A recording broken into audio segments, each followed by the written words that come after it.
শিক্ষার্থী বন্ধুরা, তোমরা এবার যারা ক্লাস 11 এ উঠবে, অর্থাৎ নতুন যারা ক্লাস 11 তাদের জন্য রয়েছে এবারে সেমিস্টার সিস্টেম। তোমরা আগেই জেনে গেছো তোমাদের জন্য সেমিস্টার সিস্টেম তৈরি করা হয়েছে। আর এবারে তোমাদের শুনে ফেলেছো যে তোমাদের পাস ফেল প্রথা চালু হয়ে গেছে। ক্লাস 11 এ ফেল করলে কিন্তু ফেল।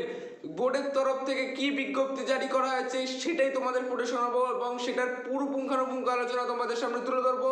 কাজে ভিডিও স্কিপ করো না, তোমরা মন দিয়ে দেখতে থাকো। চলো শুরু করা যাক ভিডিওটা। যেটা বোর্ডের তরফ থেকে বিজ্ঞপ্তি হতে সূত্রে খবর হিসেবে যেটা আমরা পেয়েছি সেটাই তোমাদেরকে জানাচ্ছি। একে একে তোমরা শুনতে থাকো কি বলেছে এখানে। সেমিস্টার ব্যবস্থা নিয়ে উচ্চ মাধ্যমিক শিক্ষা সংসদের প্রস্তাব অনুযায়ী প্রথম সেমিস্টারের পরীক্ষাটি এমসিকিউ ও এমআরকিউ ভিত্তিক হবে, অর্থাৎ এমসিকিউ অর্থাৎ এসিকিউ ভিত্তিক পরীক্ষা একটা হতে পারে। আর দ্বিতীয়টি সংক্ষিপ্ত প্রশ্নাবলী বর্ণনামূলক প্রশ্ন ভিত্তিক হবে, অর্থাৎ বড় কোশ্চেন এবং সংক্ষিপ্ত কোশ্চেন একটা প্রশ্ন হবে।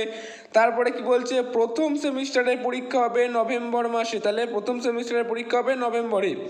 দ্বিতীয় সেমিস্টার পরের বছর মার্চে হওয়ার প্রস্তাব ছিল। দুটি সেমিস্টারের পরীক্ষায় প্রাপ্ত নম্বর মিলিয়ে মার্কশিট তৈরির প্রস্তাব দেওয়া হয়েছিল সংসদের তরফে, অর্থাৎ দুটি সেমিস্টারের নভেম্বরের ভিত্তিতে পরীক্ষাটি সফল না অসফলতা স্থির হওয়ার কথা।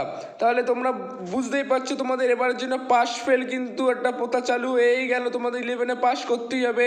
তাহলে এবারে দেখে নিই তোমাদের কি বলা হয়েছে, পরে গিয়ে আমরা বলবো। তাহলে সেমিস্টার সিস্টেম তোমাদের ক্লাস 11-এই কিন্তু চালু হয়ে গেল।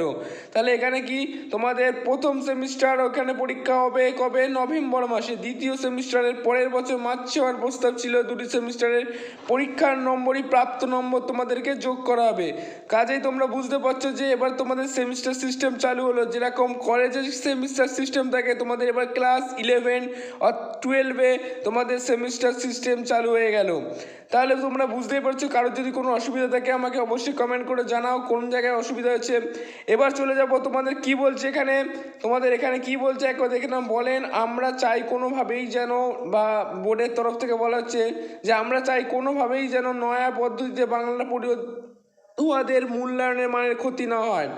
শিক্ষা সংসদ প্রথম যারা স্কুল স্তরের সেমিস্টার ব্যবস্থা চালু করেছে, কিন্তু নয়া যে পদ্ধতিতে আসতে চলেছে তাতে কিছু পরিবর্তন করা হয়েছে, অর্থাৎ সেমিস্টার পদ্ধতিতে পরিবর্তন আনা হয়েছে। থাকছে পাস ফেল প্রথা।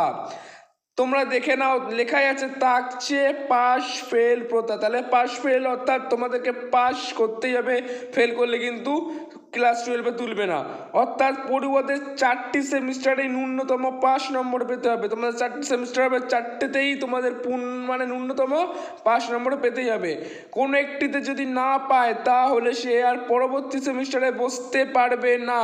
তোমরা কান খুলে শুনে রাখো। তাহলে তোমরা এখানেই বুঝতে পারলে যে পড়ুয়াদের 4টি সেমিস্টারে ন্যূনতম 5 নম্বর পেতেই হবে, নাহলে কোনোভাবেই ক্লাস 12-এ তারা তুলবে না। কোনো একটিতে যদি কম পায় তাহলে আর পরবর্তী সেমিস্টারে সে আর বসতে পারবে না। কাজেই বুঝতে পারছি এবার সেমিস্টার সিস্টেম কতটা কঠিন হতে চলেছে তোমাদের জন্য। তাও তোমরা এবার মন দিয়ে পড়াশোনা শুরু করো। আমার চ্যানেলে সাজেশনমূলক ভিডিও, বিভিন্ন ধরনের চাকরি বাকরি খবরাখবর বিভিন্ন ভিডিও আমি দিয়ে থাকি। তোমরা কাজেই ভিডিও স্কিপ করো না। তারপরে এখানে বুঝতে পারছো একটু কিরকম সেমিস্টার সিস্টেমটা, আমি আরও ডিটেলসে ভিডিও আনবো এই নিয়ে। তারপর কি বলেছে, তারপর বলেছে উচ্চ মাধ্যমিকের সেমিস্টার পদ্ধতি ফিরতে চলেছে পাস ফেল প্রথা। চলতি বছর থেকে উচ্চ মাধ্যমিক শিক্ষা সংসদের তরফে প্রথম স্কুল স্তরে এই সেমিস্টার পদ্ধতি চালু হচ্ছে। নতুন বই ছাপানো থেকে সিলেবাস আপলোড প্রায় সম্পূর্ণ প্রক্রিয়ায় শেষ, অর্থাৎ নতুন বই, তোমাদের সিলেবাস নতুন সবই কিছু। এবার নতুন সেমিস্টার সিস্টেমের পাশাপাশি তোমাদের নতুন বই, নতুন সিস্টেম তোমরা দেখে নিও। আমার চ্যানেলে অলরেডি ক্লাস 11-এর একটা আপলোড হয়ে গেছে ভিডিও, তোমরা গিয়ে দেখে আসতে পারো। তোমরা অবশ্যই সেটা বুঝতে পারবে। মাইকেল মধুসূদন দত্ত, ঈশ্বরচন্দ্র বিদ্যাসাগর, তো আমি এটা দিয়ে দিয়েছি, তোমরা একটু দেখে আসতে পারো, তোমাদের ভালো লাগবে। আর এখানে কি বলছে যে সেমিস্টার সিস্টেম মূল্যায়ন পদ্ধতি কিভাবে হবে তা নিয়ে শুরুতে হচ্ছে ঘোষণা করলেও পরবর্তীকালে